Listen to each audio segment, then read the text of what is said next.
नमस्कार दोस्तों, स्वागत है आपका अपने YouTube channel Vinu education point में। दोस्तों, बिहार पुलिस मद्य निषेध और कक्षपाल की वैकेंसी बहुत ही ज़्यादा इंपॉर्टेंट वैकेंसी है और अभी से तैयारी में लग जाइए। अगर आप तैयारी में नहीं लगे हुए थे या इधर उधर आप कर रहे थे, धीरे धीरे पढ़ रहे हैं, आज पढ़े कल नहीं पढ़े, तो अब जो है आपको जो है सीरियस हो जाना है और रात दिन एक करके जो है इस वैकेंसी को अपनाना है।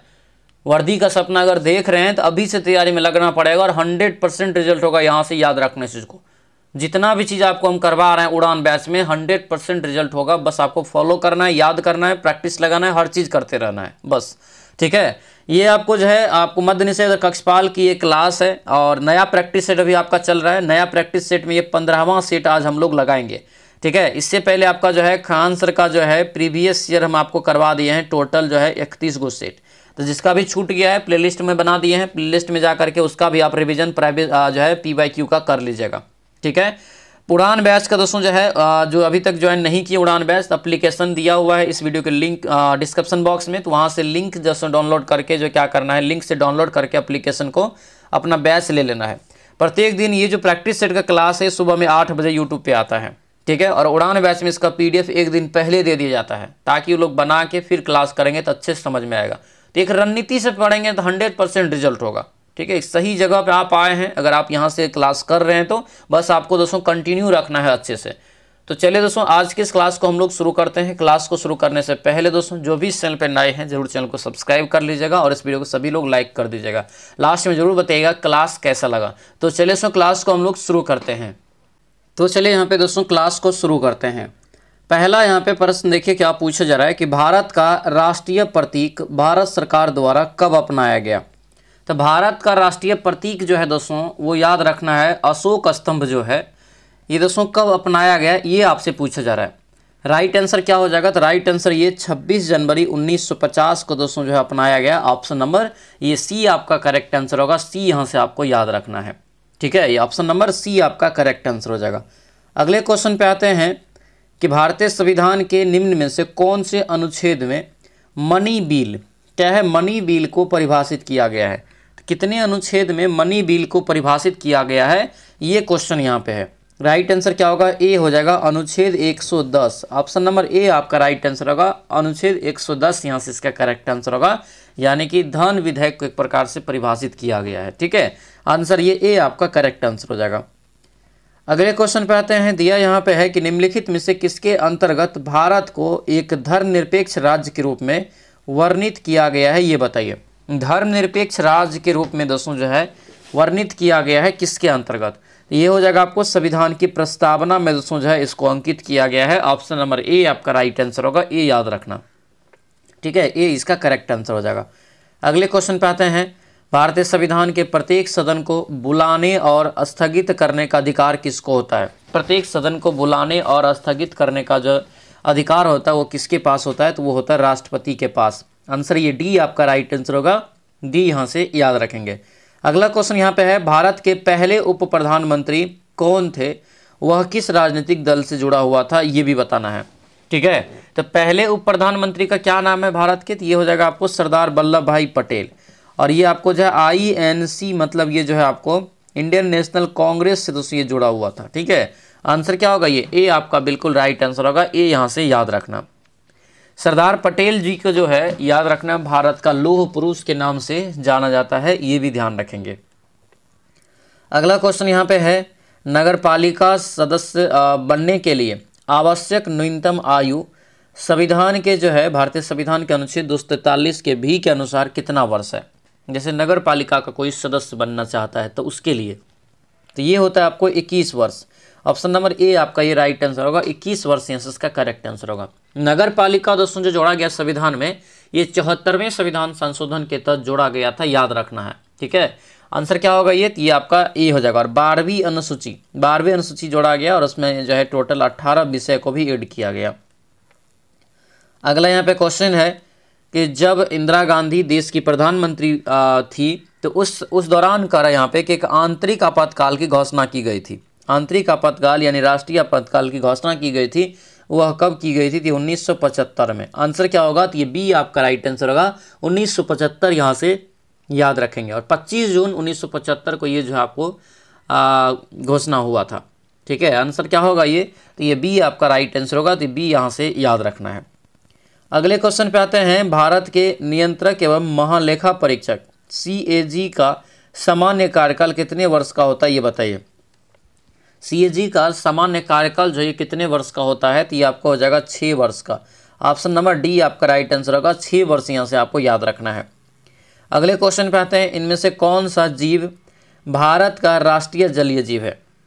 इनमें से कौन सा जीव जो है भारत का राष्ट्रीय जलीय जीव है ये बताना है।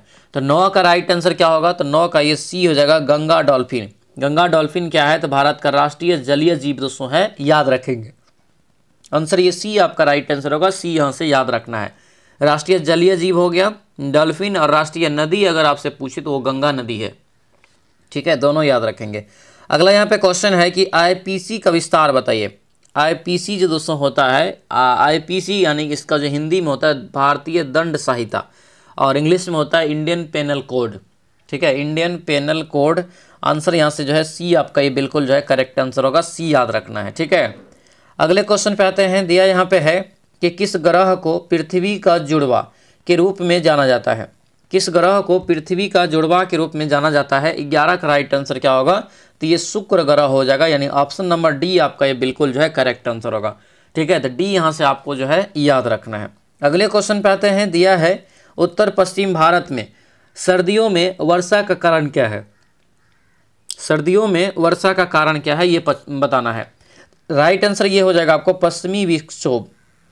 क्या होगा ये, पश्चिमी विक्षोभ हो जाएगा। ऑप्शन नंबर ए आपका राइट आंसर होगा। आगे बढ़ते हैं, दिया है कि अफ्रीका में विक्टोरिया जलप्रपात किस नदी पर स्थित है ये बताइए। अफ्रीका में विक्टोरिया जलप्रपात किस नदी पर स्थित है ये बताना है। तो ये हो जाएगा दोस्तों जाम्बेजी नदी पे। ऑप्शन नंबर ए हो जाएगा, ये जाम्बेजी नदी यहाँ से इसका जो है करेक्ट आंसर होगा। अगला क्वेश्चन यहाँ पे आते हैं, नक्शे के अध्ययन को क्या कहते हैं। नक्शा जो होता है मैप का अध्ययन को क्या कहते हैं, तो ये नक्शे का अध्ययन को कहा जाता है कार्टोग्राफी। क्या कहते हैं, कार्टोग्राफी, यानी ऑप्शन नंबर डी हो जाएगा कार्टोग्राफी। यहाँ पे जो आप देख रहे हैं दोस्तों, यहाँ पे जियोलॉजी, ठीक है, ये जियोलॉजी का दोस्तों जो अर्थ होता है क्या होता है, इसमें जो अध्ययन करते हैं तो इसमें ठोस पृथ्वी का निर्माण करने वाली सेल और उनकी प्रक्रियाओं का अध्ययन करते हैं। और ये जियोग्राफी जो यहाँ पे देख रहे हैं इसमें करते हैं किसका, तो पृथ्वी के जो ऊपरी स्वरूप है, प्राकृतिक विभागों का अध्ययन एक प्रकार से इसमें किया जाता है। और कैलीग्राफी भी याद रखना पूछा जाता है, इसमें लेखन का कला का अध्ययन किया जाता है। ठीक है, अगला क्वेश्चन यहाँ पे है, धूपगढ़ी। धूपगढ़ी डैश पहाड़ी की सबसे ऊंची चोटी है। तो धूपगढ़ी जो है किसकी सबसे ऊंची चोटी है, तो राइट आंसर याद रखना ये होगा सतपुड़ा की सबसे ऊंची चोटी धूपगढ़ी। सतपुड़ा की पहाड़ी की सबसे ऊंची चोटी धूपगढ़ी है, याद रखना। आंसर ए हो जाएगा। और अरावली का क्या है, तो अरावली का दोस्तों हो जाएगा क्या, गुरु शिखर। ठीक है, गुरु शिखर हो जाएगा। विंध्य का जो है अमरकंटक होता है। अगला क्वेश्चन यहाँ पे है, बांध और उनकी स्थिति वाले बांधों और उनकी स्थिति वाले राज्यों का निम्नलिखित में से कौन सुमेलित नहीं है। कौन इसमें से सुमेलित न है ये बताना है। तो देखिए यहाँ पे एक साइड बांध दिया है, एक साइड राज्य दिया है, कौन सा जगह पे नहीं है, कौन सा राज्य में नहीं है वो बताना है। ध्यान दीजिए, ये आपका सी हो जाएगा, क्योंकि देखिए स्टेनली जलाशय जो है ये तमिलनाडु में सही है, गोविंद सागर हिमाचल प्रदेश में ये भी सही है, नागार्जुन सागर आंध्र प्रदेश में ये भी सही है। ठीक है, और ये शांति सागर केरल में न है, ये कहाँ है, तो याद रखना कर्नाटक में है। कहाँ है, कर्नाटक में है, ध्यान रखेंगे। ठीक है, अगले क्वेश्चन पे आते हैं, दिया है कि संकर तिलहनों की बुवाई की वजह से खाद्य तेल के उत्पादन में अचानक हुई वृद्धि को किस क्रांति के नाम से जानते हैं। इसे कहते हैं पीली क्रांति, यानी ऑप्शन नंबर सी आपका राइट आंसर होगा। इसे पीली क्रांति के नाम से दोस्तों जानते हैं, तो ये आपको यहाँ से ध्यान रखना है। ठीक है, अगला क्वेश्चन यहाँ पे है, कानपुर इनमें से किस नदी के किनारे स्थित है ये बताइए। तो कानपुर जो हो जाएगा ये आपको होगा दोस्तों गंगा नदी के किनारे, और गंगा नदी के किनारे बसा हुआ भारत में सबसे बड़ा शहर है कानपुर। आंसर ये सी आपका जो है बिल्कुल राइट आंसर होगा, सी यहाँ से आपको याद रखना है। ठीक है, अगले क्वेश्चन पाएंगे, दिया यहाँ पे है कि सम्राट अशोक के पत्थर के स्तंभों और पत्थर के तख्तों पर अपने आदेश उत्कीर्ण करवाकर अपने राज्य के प्रमुख स्थानों पर स्थापित किया ताकि लोग तदनुसार आचरण कर सके। तो ये जो राइट आंसर होगा यहाँ से 19 का, ये बी हो जाएगा 14 आदेश दोस्तों। ठीक है, आगे बढ़ते हैं, दिया है कि किसकी रचना जो है कालिदास के द्वारा की गई थी। किसकी रचना इसमें से कालिदास के द्वारा की गई है? तो ये हो जाएगा कुमार संभवम। आंसर ये ए हो जाएगा, कुमार संभवम, यहाँ से याद रखना। कुमार संभवम, मेघदूतम, अभिज्ञान शकुंतलम, इन सभी का लेखक कौन है? तो कालिदास है। ठीक है। और ये जो कीर्तार्जुनीयम देख रहे हैं इसका लेखक है भैरवी। ठीक है, तो ये भी यहाँ से आपको ध्यान रखना है। अगले क्वेश्चन पे आते हैं। इंडिया जो नाम है डैश नदी से लिया गया है? इंडिया नाम दोस्तों किस नदी से लिया गया है ये पूछा जा रहा है। राइट आंसर याद रखना, ये हो जाएगा सिंधु नदी से। आंसर ए हो जाएगा सिंधु नदी, यहाँ से इसका करेक्ट आंसर होगा। भारत अर्थात इंडिया का नाम सिंधु नदी से लिया गया है, जो देश के उत्तरी पश्चिमी भाग में बहता है। और खास करके ज़्यादातर सिंधु नदी जो है वो पाकिस्तान में बहती है, 80% पाकिस्तान में बहती है। ठीक है, तो याद रखना इस चीज़ को। आंसर क्या होगा? यहाँ से ए करेक्ट आंसर हो जाएगा। अगले क्वेश्चन पे आते हैं। इनमें से किसने अजमेर में 2.5 दिन का झोपड़ा निर्मित करवाया था? 2.5 दिन का झोपड़ा अजमेर में निर्मित करवाया था। 22 का राइट आंसर दोस्तों क्या होगा? तो कुतुबुद्दीन ऐबक हो जाएगा। ऑप्शन नंबर ये बी आपका बिल्कुल जो है करेक्ट आंसर होगा, कुतुबुद्दीन ऐबक, यहाँ से आपको याद रखना है। आगे बढ़ते हैं। दिया है कि इनमें से किसने अपने साम्राज्य को संगठित एवं मजबूत बनाने के लिए सिंधु घाटी से लेकर बंगाल में स्थित सोनार घाटी तक जो है सड़क का निर्माण करवाया था, जिसका नाम ब्रिटिश काल के दौरान बदलकर दोस्तों जीटी रोड जो है कर दिया गया था।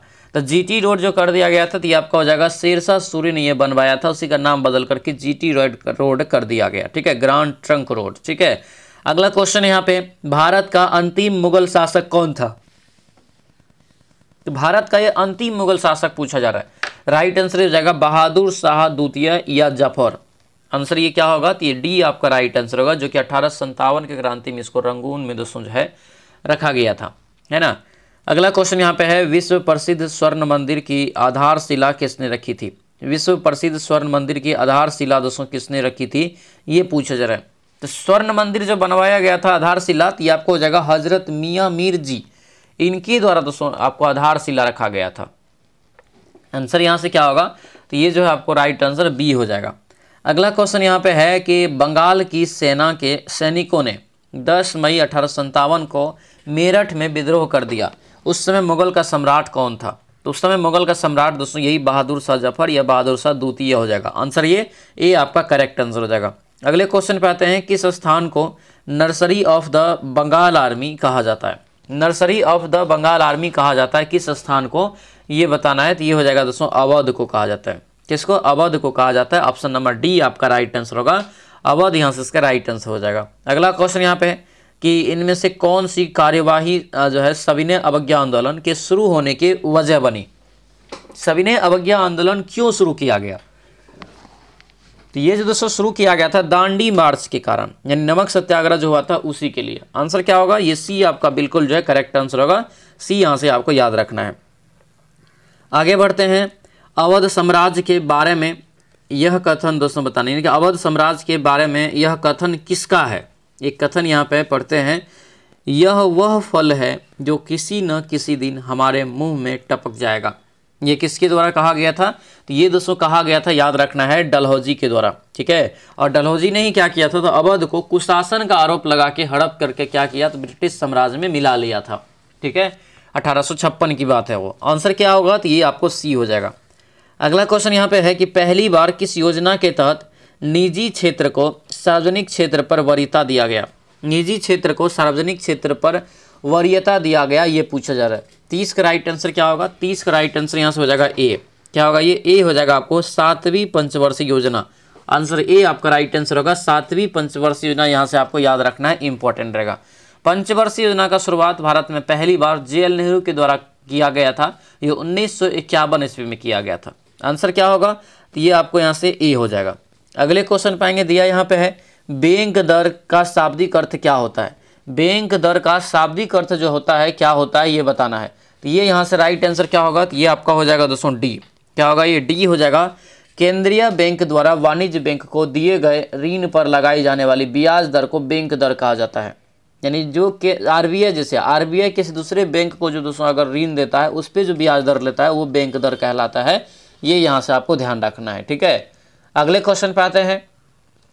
वह दर जिस पर भारतीय रिजर्व बैंक अन्य बैंक से ऋण लेती है। अगर आरबीआई खुद दूसरे बैंक से ऋण लेती है तब उसे क्या कहते हैं, तब इसे क्या कहते हैं, तो इसे कहते हैं दोस्तों, याद रखना है, इसे कहा जाता है रिवर्स रेपो दर। इसे क्या कहते हैं, रिवर्स रेपो दर कहते हैं। आंसर ये सी आपका करेक्ट आंसर होगा, तो ये सी यहाँ से आपको याद रखना है। ठीक है, अगला क्वेश्चन यहाँ पे है, भारत में 100% प्राइमरी शिक्षा प्राप्त करने वाला पहला राज्य कौन सा है।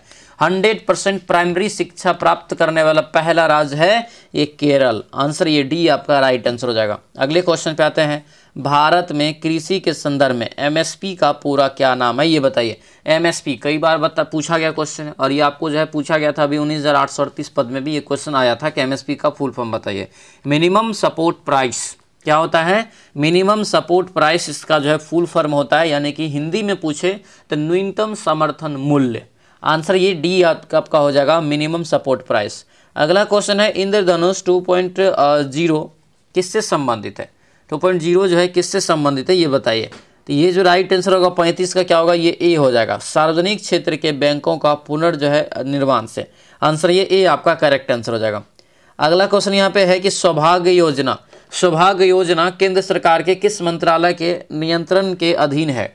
सौभाग्य योजना तो कौन से मंत्रालय के अधीन आता है ये बताना है, तो ये हो जाएगा आपको जो है विद्युत मंत्रालय के अधीन ये आता है। ऑप्शन ये सी हो जाएगा। इसकी शुरुआत नरेंद्र मोदी जी के द्वारा जो है 2017 में शुरुआत किया गया था।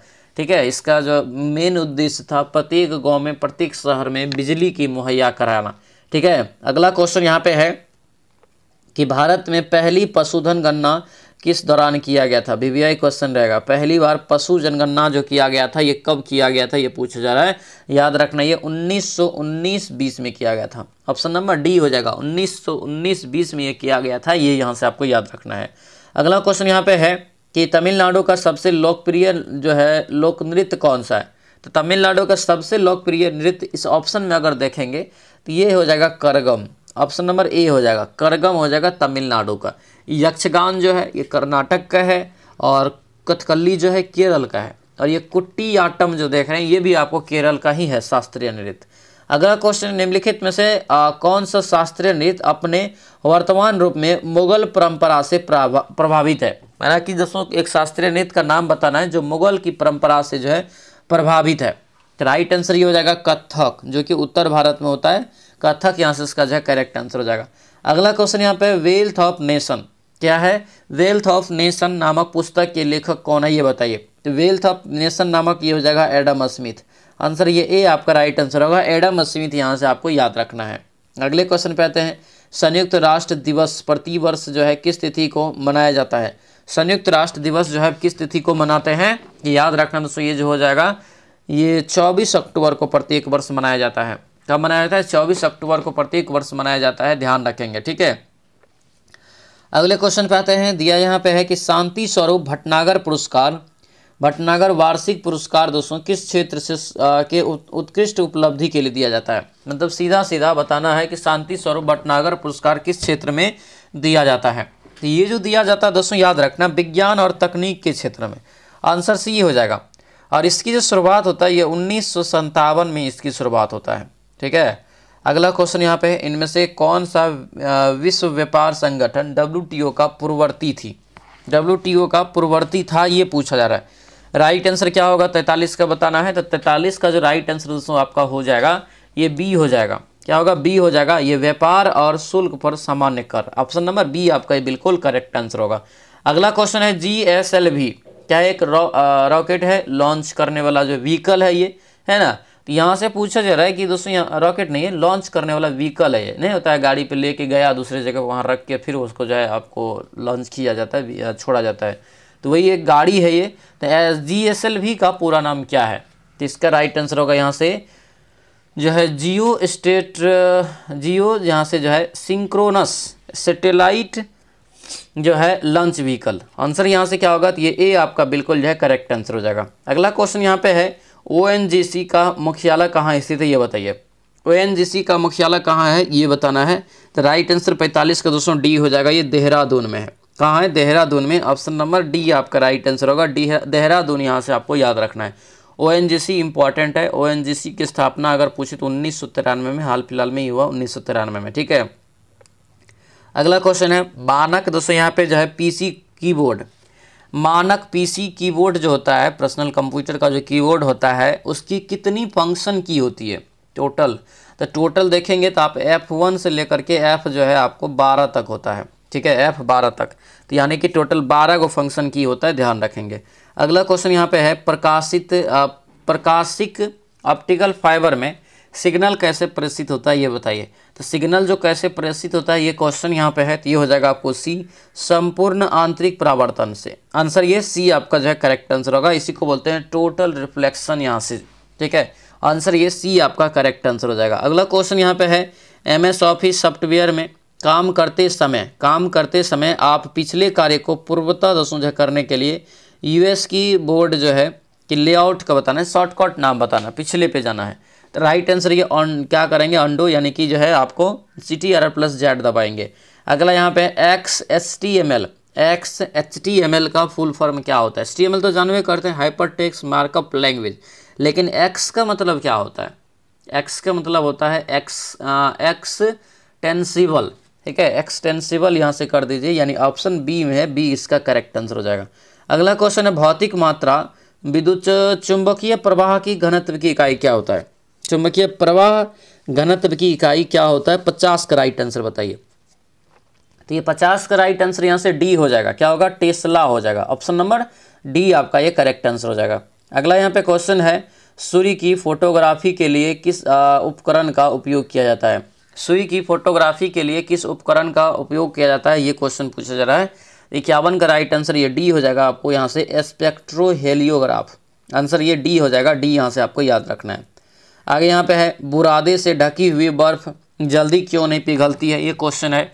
तो बुरादे से ढकी हुई बर्फ जो है जल्दी क्यों नहीं पिघलती है? तो इसका भी रीजन है, क्योंकि दोस्तों ये सी होगा, बुरादा शुष्क का जो है उष्मा का जो है क्या होता है, तो कुचालक होता है, इसीलिए नहीं पिघलता है। आंसर क्या होगा? ये सी आपका राइट आंसर होगा। दोस्तों आपसे रिक्वेस्ट है, जो भी चैनल पर नए हैं चैनल को जरूर सब्सक्राइब कर लीजिएगा और इस वीडियो को लाइक कर दीजिएगा सभी लोग, ठीक है। और यहाँ पे ध्यान दीजिए, जो भी अभी तक ये उड़ान बैच नहीं लिए हैं, तो ये आपकी सपना को जो है साकार करने वाला बैच हम लाए हैं आप लोगों के लिए, उड़ान बैच कंप्लीट। आपको इसमें हर क्लास आपको मिल जाएगा, जैसे खान सर का जितना बुक आएगा वो सब मिल जाएगा। उसके बाद दोस्तों जो भी टॉप लेवल का प्रैक्टिस पेपर होगा उस सुबह में प्रत्येक दिन मिलेगा। उसके बाद आपको हर एक सब्जेक्ट का थ्योरी का क्लास होगा, फिर उसमें ऑब्जेक्टिव बताया जाएगा, किस टाइप से क्वेश्चन आएंगे, वो सारा रणनीतियाँ वहाँ पे हम बातचीत करेंगे, ठीक है। उसके बाद दोस्तों यहाँ पे जो होता है आपको लुसेंट का जो होमवर्क है, लुसेंट का होमवर्क ये भी आपको इसमें फ्री में मिलने वाला है। ये ऑफर है, समझिए कि शानदार, ये लुसेंट का ऑफर आपको हम दिए हैं कि इसमें लुसेंट का टेस्ट सीरीज आपको हम देंगे, वो आपको बिल्कुल फ्री ऑफ कॉस्ट देंगे और पूरा बुक का देंगे। जैसे सप्ताह में 2 दिन चलता है लुसेंट का क्लास, उसका टेस्ट सीरीज हम बना रहे हैं। टेस्ट आप लगा के देख सकते हैं कितना क्वेश्चन सही हो रहा है, कैसे कैसे टेस्ट देना है, वो सब आपको वहाँ पे पता चल जाएगा। उसके बाद यहाँ पे जो है इसी का बिहार पुलिस मद्य निषेध का 25 गो हम आपको टेस्ट फ्री दे रहे हैं। 25 गो टेस्ट समझ रहे, बहुत बड़ी चीज़ होता है। 25 गो टेस्ट मतलब आपका समझिए 250, यानी कि जो है 25 गुना अगर 100 करेंगे तो 2500 क्वेश्चन तो ऐसे हो गया।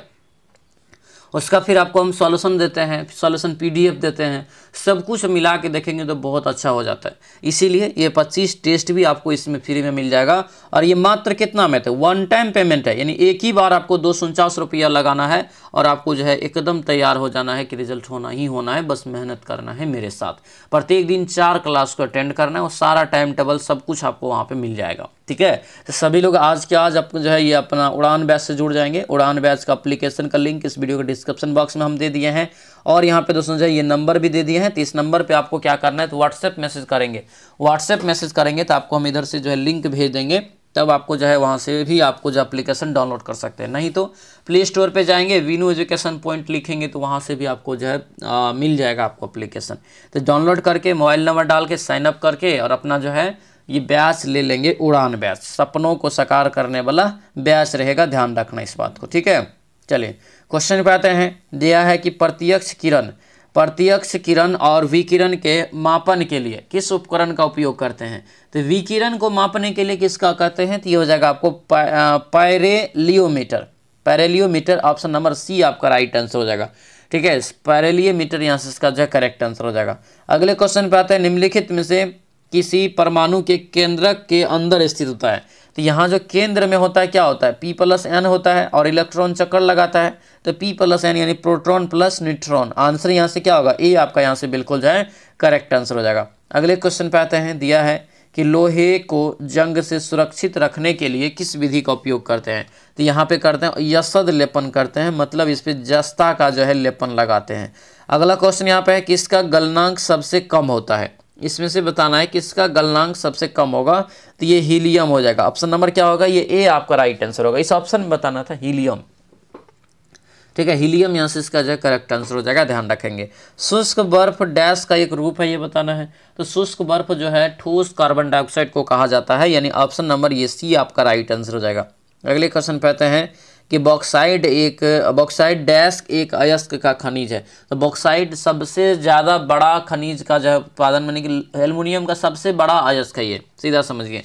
आंसर ये क्या होगा, एल्युमिनियम हो जाएगा। ऑप्शन नंबर ए आपका राइट आंसर होगा। अगले क्वेश्चन पे आते हैं कोशिका की ऊर्जा मुद्रा के रूप में किसे जाना जाता है, ये बताइए। ऊर्जा मुद्रा के रूप में जो जानते हैं दोस्तों, ये आपका हो जाएगा एडिनोसिन ट्राइफॉस्फेट को। आंसर यहाँ से बी आपका ये करेक्ट आंसर हो जाएगा। अगले क्वेश्चन पे आते हैं, पुरुष में जो है पुरुषत्व के लिए कौन सी गुणसूत्री संयोजन उत्तरदायी होता है, कौन सी गुणसूत्री संयोजन दोस्तों उत्तरदायी होता है, तो ये हो जाएगा XY। आंसर ये क्या होगा, तो ये डी आपका राइट आंसर होगा, XY यहाँ से दोस्तों इसका करेक्ट आंसर हो जाएगा। अगले क्वेश्चन पे आते हैं, निम्नलिखित में से कौन सा कथन सही नहीं है, कौन सा कथन यहाँ पे सही नहीं है, तो 61 का जो राइट आंसर होगा क्या होगा, तो ये सी हो जाएगा, हाइड्रा में मुकुलन संभव न है। आंसर ये सी हो जाएगा, हाइड्रा में मुकुलन संभव नहीं है, ऑप्शन सी करेक्ट आंसर हो जाएगा। अगले क्वेश्चन पे आते हैं कि निम्नलिखित में से कौन सा हीमोग्लोबिन का सबसे जो है प्राथमिक कार्य है, हीमोग्लोबिन का सबसे प्राथमिक कार्य जो है कौन सा है, 62 का राइट आंसर क्या होगा, तो ये डी हो जाएगा आपका यहाँ से, क्या होगा, ऑक्सीजन का वहन करना। आंसर ये डी आपका करेक्ट आंसर होगा, तो ये डी यहाँ से आपको जो है याद रखना है, इंपॉर्टेंट रहेगा, ठीक है। अगला क्वेश्चन यहाँ पे है कि कौन सा जो है मस्तिष्क का भाग न है, कौन सा यहाँ पे मस्तिष्क का भाग नहीं है, तो ये जगह कर्णपली। कर्णपली जो है एक मस्तिष्क का भाग दोस्तों जो है नहीं है, 63 का ये डी आपका करेक्ट आंसर होगा। बाकी थैलमस, चेतक और पंज जो देख रहे हैं ये सब आपको जो है क्या है, तो मस्तिष्क का भाग है, और ये जो देख रहे हैं कर्णपली ये कान का भाग होता है। अगला क्वेश्चन है, अन्नामलाई टाइगर रिजर्व किस राज्य में स्थित है, ये बताइए। अन्नामलाई टाइगर रिजर्व दोस्तों ये पड़ता है आपको तमिलनाडु में, कहाँ पड़ता है, तमिलनाडु में। आंसर ये सी आपका करेक्ट आंसर हो जाएगा, सी यहाँ से आपको याद रखना। इंदिरा गांधी वन्यजीव अभयारण्य और राष्ट्रीय उद्यान अन्नामलाई टाइगर रिजर्व जो कहाँ है, तो ये जो है तमिलनाडु राज्य के कोयम्बटूर जो है जिला में पड़ता है, यानी कि ध्यान रखना इस चीज़ को, ठीक है। कोयम्बटूर जिला में अन्नामलाई की पहाड़ी स्थित है, ये याद रखना। ऑप्शन नंबर सी क्या हो जाएगा इसका राइट आंसर होगा, तो ये सी यहाँ से दोस्तों याद रखेंगे, ठीक है। अगला क्वेश्चन पे आते हैं, दिया यहाँ पे है कि हाल ही में जारी आंकड़ों के अनुसार भारत में प्रति व्यक्ति जल उपलब्धता कितनी है, प्रति व्यक्ति जल उपलब्धता जो है ये कितनी है, ये बताइए। ये जो राइट आंसर होगा यहाँ से क्या होगा, तो ये आपका ए हो जाएगा, 1513 घन मीटर। आंसर ये ए आपका करेक्ट आंसर हो जाएगा। अगला क्वेश्चन है, खो खो खेल दिया यहाँ पे क्या है, खो खो खेल दोस्तों जो है खो खो वर्ल्ड कप 2025 के उद्घाटन के समय kho kho federation of India द्वारा निम्नलिखित में से किसे गेजल यानी मस्कट के रूप में जो है मैस्कॉट के रूप में निर्धारित किया गया था, तो ये जो आपका होगा ये तेजस और तारा। आंसर ये ए हो जाएगा, तेजस और तारा, यहाँ से याद रखना। अगला यहाँ पे है, मीत जो है सुबह सूरज की दिशा में साइकिल से चलना शुरू करता है, ठीक है, सूरज की दिशा में चलना शुरू करता है। उसके बाद दोस्तों जो है ये क्या करते हैं, तो कुछ समय बाद बाईं जो है 45 डिग्री और उसके बाद फिर बाईं 80 डिग्री जो है मुड़ जाता है। अब अपनी प्रारंभिक स्थिति के संबंध में दोस्तों किस दिशा में है, तो ये जो आपका होगा ये उत्तर पश्चिम। आंसर डी हो जाएगा। अब यहाँ पे दोस्तों तार्किक वाला ये है, क्वेश्चन बनाना है, इसको दिया है कि कुछ ए डब्लू है, यहाँ पे हम ए दिए, ठीक है, और ये यहाँ पे ऐसे घेर दिए, और ये कुछ ए को हम डब्लू बना देते हैं, और कुछ डब्लू सी है, तो कुछ डब्लू सी है, तो यहाँ पे हम ये इसको दे देंगे, तो ये सी हो जाएगा। अब यहाँ पे ध्यान दीजिए, सभी ए सी है, बिल्कुल गलत है। सभी ए सी कैसे हो सकता है, गलत है ना। कोई सी डब्लू नहीं है, ये भी आपको गलत है, ये तो है ही कुछ। कोई डब्लू ए नहीं है, ये भी नहीं कह सकते हैं, क्योंकि डब्लू अगर यहाँ तक हम सी को ले लेंगे तो ये भी आपका गलत हो जाएगा, यानी तीनों कथन ही गलत है। आंसर क्या होगा, तो कोई भी निष्कर्ष अनुसरण नहीं कर रहा है। आंसर ये डी आपका जो है करेक्ट आंसर हो जाएगा, ठीक है। अगले क्वेश्चन पे आते हैं, दिया है कि समुच्चय में आपको जो है सेम टू सेम खोजना है। ठीक है, क्या दिया है 21, 33 और 31। 21, 33, 31 दिया है, सबको जोड़ेंगे दोस्तों तो ये आपको आता है 85। ठीक है, इसको भी जोड़ेंगे तो आपको 85 आएगा। तो इधर आप खोज लीजिए कौन सा जोड़ेंगे तो आपको 85 आएगा। तो यहाँ पे ये डी वाला को जोड़ेंगे तो आपको 85 आ जाएगा। ठीक है, अगला यहाँ पे परस्पर बदल के इसको बनाएंगे दोस्तों। ठीक है, आराम से बनाने वाला है। इसको जो है साइन भी बदलना, प्लस के जगह पे माइनस, माइनस के जगह पे प्लस देना है, और 6 के जगह पे 3 और 3 की जगह पे 6, तब प्रूव करना है कौन सा यहाँ पे राइट आंसर आता है। ठीक है, तो आंसर यहाँ से बनाएंगे तो आपको डी नंबर का सोल्यूशन करेंगे तो आ जाएगा। अगला यहाँ पे दोस्तों ये जो संख्या इसके बीच वाला में क्या होगा, तो क्या होगा यहाँ पे अगर घुमाते जाएंगे तो आपको ए यहाँ से निकल जाएगा। ठीक है, अगला क्वेश्चन यहाँ पे है ABCD वाला है। किसी भी तरह दोस्तों यहाँ पे 3 क्या है समान है और एगो भिन्न है, तो चुनना है यहाँ से। तो यहाँ से अगर चुनेंगे तो आपको डी दोस्तों यहाँ पे निकल जाएगा। ABCD वाला बनाएंगे आप लोग खुद से। देखिए, एक बैग में 33 से 92 के बीच की संख्या वाले कुछ कार्ड भरे हैं। यदि बैग में एक कार्ड निकाला जाता है तो निकाले गए कार्ड में मौजूदा संख्या के पूर्ण वर्ग होने की प्रायिकता क्या होगी। पूर्ण वर्ग जो है होने की प्रायिकता, तो 33 के बाद 36 एगो पूर्ण वर्ग होगा, 6 का 7 का हो जाएगा 49, 8 का हो जाएगा 64 और आपको 9 का 81। यानी ये जो 4 गो पद है क्या है पूर्ण वर्ग है कि नहीं है। तो ये 4 गो जो पूर्ण वर्ग यहाँ पे हो जाएगा। तो यहाँ से दोस्तों क्या हो जाएगा, ये टोटल अगर करेंगे तो ये टोटल आपको यहाँ से नंबर भी निकालना पड़ेगा। कुल संख्या दोस्तों इसके बीच में कितना होगा ये भी आपको यहाँ से निकालना पड़ेगा। तो कुल संख्या यहाँ से अगर निकालेंगे तो ये अगर टोटल करेंगे तो ये आपको जो है ना 4/60 हो जाएगा। ठीक है, 60 गो संख्या है, तो यहाँ से 1/15 ऑप्शन नंबर ये सी आपका ये करेक्ट आंसर हो जाएगा। अगला क्वेश्चन है अंक तालिका वाला है। यहाँ पे दोस्तों जो है माध्य आयु ज्ञात करना है, छात्रों की माध्य आयु ज्ञात करना है। क्या करेंगे, इन दोनों गुना करेंगे, इन दोनों गुना करेंगे, इन दोनों गुना सबको गुना करके क्या करेंगे जोड़ लेंगे, और ये जो कुल छात्र देख रहे हैं इससे भाग दे देंगे, राइट आंसर हमारा निकल जाएगा। क्लियर है, समझ गए आंसर क्या हो जाएगा। तो अगर देंगे इसी प्रकार से भाग देंगे तो राइट आंसर ये ए आपका निकल जाएगा। ठीक है, अगला क्वेश्चन यहाँ पे है कि त्रिज्या ज्ञात करिए। x² + y² + 7x + 4y + 9 = 0। इसका त्रिज्या निकालना है। इसका त्रिज्या दोस्तों कैसे निकालेंगे, तो ये आपको सी निकल जाएगा, √29/2 आता है। ठीक है, इसका त्रिज्या बराबर जो हो जाएगा ये √g² + f² - c। Answer D आपका करेक्ट आंसर हो जाएगा। अगला क्वेश्चन है कि यदि दो समरूप त्रिभुजों को संगत भुजाओं का अनुपात दोस्तों इतना है तो त्रिभुज के क्षेत्रफल कितना होगा। संगत भुजा दिया है तो आप क्षेत्रफल निकाल लीजिए, स्क्वायर कर दीजिए सीधा। तो दोनों के स्क्वायर करेंगे तो 5 और एक को भी करेंगे तो 7, यानी ऑप्शन नंबर 5:7 ऑप्शन बी हो जाएगा। अगला क्वेश्चन यहाँ पे है यदि बी cos थीटा बराबर a है, cosec थीटा + cot थीटा बराबर क्या हुई। राइट आंसर क्या हो जाएगा, तो ये आपका बी हो जाएगा। बी यहाँ से ध्यान रखेंगे। अगला है कि दो व्यक्ति है P और Q एक साथ किसी कार्य को 36 दिन में करते हैं, लेकिन कह रहा है कि P जो है Q से 3 गुना कुशल है। 3 गुना कुशल है यानी P जो है ज़्यादा होशियार है, ज़्यादा मजबूत आदमी है। ठीक है, तो इसका मतलब है कि Q को 3 गुना ज़्यादा समय भी लगेगा, है ना। तो 3 गुना समय लगेगा तो आपको जो यहाँ से निकल जाएगा ये क्या निकल जाएगा, यानी कि ये आपको क्या निकल Q का कारण है। Q का जो आपको हो जाएगा ये 48 दिन में काम पूरा करेगा। बनाएंगे सब 48 दिन में काम पूरा अकेले करेगा, नहीं पूरा काम आपका जो है X जो करेगा ये 48 दिन में। लेकिन अब कह रहा है कि X अकेले कितना दिन में, तो ये P का निकला है 48 का, है कि इससे तिगुना क्षमता वाला है। ठीक है, अब यहाँ से इसको क्या करेंगे 3 से गुना करेंगे, 48 दिया 8 3 24 4 3 12 2 14 144 हो जाएगा। अगला क्वेश्चन यहाँ पे है लघुत्तम निकालना है। तो लघुत्तम जो आपको भिन्न में कहेगा वही ऊपर वाला का करना है, नीचे वाला का HCF निकाल लेना है।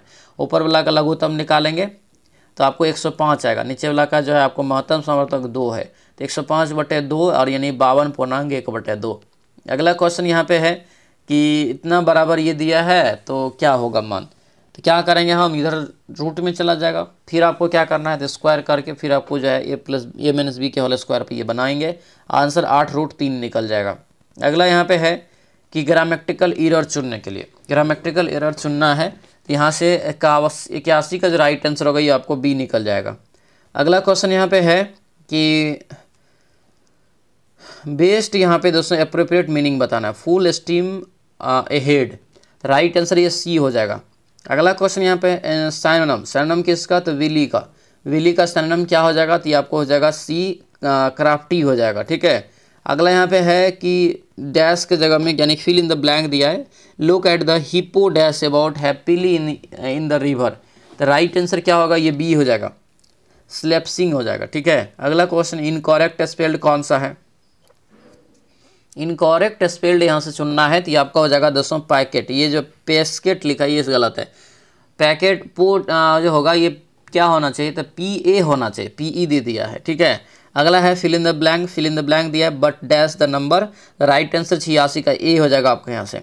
अगले क्वेश्चन पे आते हैं, ग्रुप ऑफ वर्ड दिया है, चुना है ए प्लेस वेयर जो है एंटीक्यू आर केप्ट, तो 87 का राइट आंसर ये आपको निकल जाएगा म्यूजियम। ठीक है, अगला क्वेश्चन यहाँ पे है फिर से दोस्तों ग्रुप ऑफ वर्ड है, person who is not a expert in a field of art of और म्यूजिक, तो 88 का राइट आंसर क्या निकलेगा, तो ये ए निकल जाएगा, यहाँ से ए करेक्ट आंसर हो जाएगा।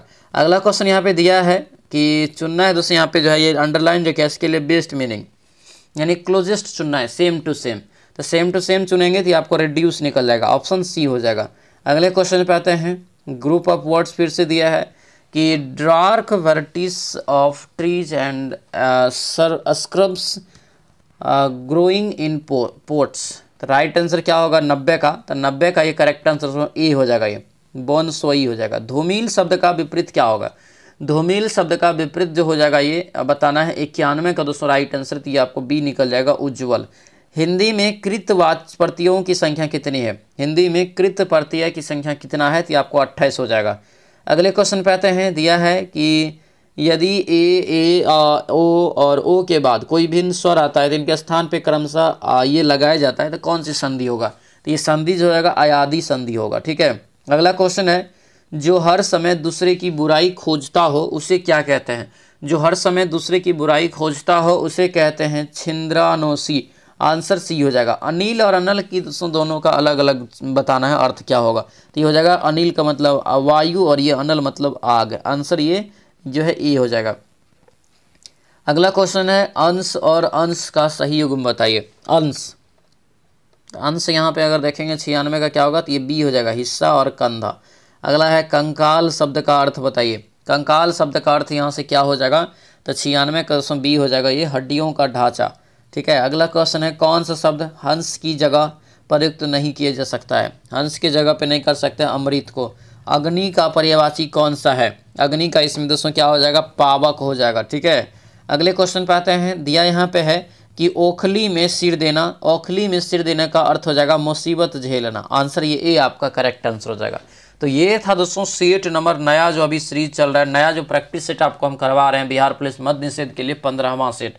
कैसा रहा क्लास हमें कमेंट करके ज़रूर बताएंगे, और सभी लोग से रिक्वेस्ट है आप जो है इस चैनल को सब्सक्राइब करके बेल आइकन दबा लीजिएगा, ताकि जब भी वीडियो डालेंगे तो आपको उसका नोटिफिकेशन मिलता रहेगा। और याद रखना है उड़ान बैच अभी तक जो नहीं लिए याद से उड़ान बैच ले लीजिएगा, तब जाके 100% श्योर है कि आपका रिजल्ट कन्फर्म हो जाएगा। ठीक है, तो आज ही दोस्तों उड़ान बैच अपना ले लेंगे। उड़ान बैच का लिंक एप्लीकेशन के इस वीडियो के डिस्क्रिप्शन बॉक्स में दिया हुआ है, या तो इस नंबर पे आप व्हाट्सएप मैसेज करेंगे तो इधर से हम आपको एप्लीकेशन का लिंक जो है भेज देंगे। तो फटाफट सभी लोग जो है एप्लीकेशन से जुड़ जाएंगे उड़ान बैच से। ठीक है, तो चलिए दोस्तों मिलते हैं अब हम लोग नेक्स्ट क्लास में, नेक्स्ट वीडियो में। सभी लोगों का बहुत बहुत धन्यवाद। जय हिंद।